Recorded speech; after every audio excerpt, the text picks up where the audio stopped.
BLM Kerala Tamil Nadu Pondicherry. മെസ്സിയെ കേരളത്തിൽ കൊണ്ടുവരുന്നതിലെ ഇടപാടുകളിലെ ക്രമക്കേടുകളിൽ പ്രതികരിച്ച മുൻ മുഖ്യമന്ത്രി പിണറായി വിജയൻ ഇപ്പോൾ പറയുന്ന പ്രശ്നങ്ങളൊന്നും അതിലില്ല എന്ന് പ്രതിപക്ഷ നേതാവ് വ്യക്തമാക്കി.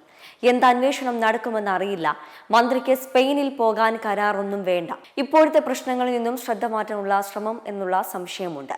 ചില കാര്യങ്ങൾ മാത്രമേ തനിക്കറിയൂ. ക്രമക്കേട് നടന്നിട്ടില്ല. ഔദ്യോഗികമായി തനിക്ക് കത്ത് കിട്ടിയിട്ടില്ല. അന്നത്തെ കായിക മന്ത്രി കാര്യങ്ങൾ വിശദീകരിക്കുമെന്നും പിണറായി വിജയൻ പറഞ്ഞു.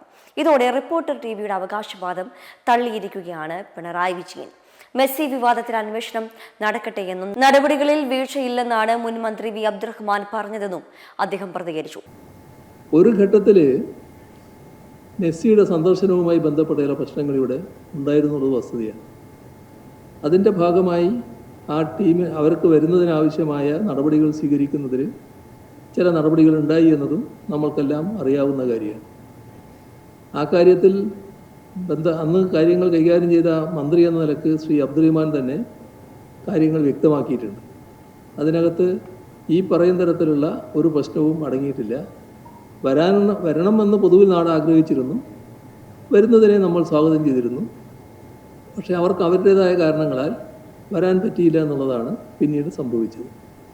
അതിൻ്റെ മേലെ എന്തന്വേഷണം നടത്താനാണെന്ന് അന്വേഷിച്ചാലേ പറയാൻ പറ്റും. സ്പെയിനിൽ മന്ത്രി പോകുന്നതിനൊക്കെ വേറെ കരാറൊന്നും വേണ്ട. മന്ത്രിക്ക് സ്പെയിനിൽ പോകുന്നതിന് കരാറൊന്നും ആവശ്യമില്ല. അതേ കരാർ എന്ന് പറയുന്നത് എന്താണ്? ഗവൺമെന്റുമായിട്ടല്ലല്ലോ ഇത്തരം നടപടികൾ. അതെല്ലാം മന്ത്രി തന്നെ പറയല്ലോ. മന്ത്രി തന്നെ കാര്യങ്ങൾ അന്നത്തെ മന്ത്രി കാര്യങ്ങൾ വിശദീകരിച്ചിട്ടുണ്ടല്ലോ. അതേസമയം മെസ്സിയുടെ പേരിലെ കള്ളക്കളിയിൽ സർക്കാരിന് നഷ്ടമുണ്ടാക്കിയില്ല എന്നുള്ള വാദങ്ങളും പൊളിയുകയാണ്. അന്വേഷണ റിപ്പോർട്ടിലെ കൂടുതൽ വിവരങ്ങൾ പുറത്തു വന്നിട്ടുണ്ട്. സർക്കാരിന് സാമ്പത്തിക നഷ്ടത്തിനൊപ്പം മറ്റ് ബാധ്യതകളും ഈ ഇടപാടുകൾ ഉണ്ടാക്കിയെന്നാണ് അന്വേഷണ റിപ്പോർട്ടിൽ പറയുന്നത്.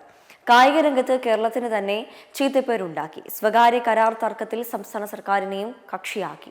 ഇത് സംസ്ഥാനത്തെ നിയമവ്യവഹാരങ്ങളിലേക്ക് തള്ളിവിടുന്നതാണ്. ഭരണ സംവിധാനത്തിന്റെ വിശ്വാസ്യതയാണ് തകർത്തത്. കേന്ദ്ര ഏജൻസികളുടെ ഇടപെടൽ ക്ഷണിച്ചു വരുത്തുന്ന നടപടികൾ ഉണ്ടായെന്നും സർക്കാർ സംവിധാനങ്ങൾ ചട്ടം മറികടന്ന് കൈമാറിയെന്നും ദുരുപയോഗം ചെയ്തുവെന്നും അന്വേഷണ റിപ്പോർട്ടിൽ പറയുന്നു. അതേസമയം മെസ്സിയുടെ പേരിൽ നടന്ന തട്ടിപ്പുമായി ബന്ധപ്പെട്ട് മുൻ മന്ത്രി അബ്ദുറഹ്മാന്റെ വാദങ്ങൾ തള്ളി കായിക മന്ത്രി OJ ജനീഷ് രംഗത്തെത്തിയിരുന്നു. സർക്കാർ സംവിധാനങ്ങൾ ദുരുപയോഗം ചെയ്തുവെന്നും സ്വകാര്യ വ്യക്തിക്ക് ലാഭമുണ്ടാക്കാനുള്ള ഇടപെടൽ നടന്നുവെന്നും മന്ത്രി പറഞ്ഞു.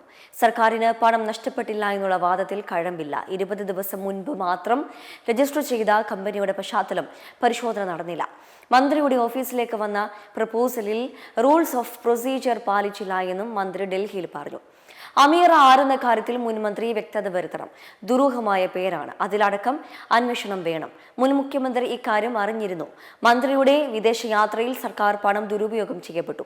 14 ലക്ഷത്തോളം രൂപ ചിലവായിട്ടുണ്ട്. സർക്കാരിനെ മുൻ മന്ത്രി നോക്കുകുത്തിയാക്കി.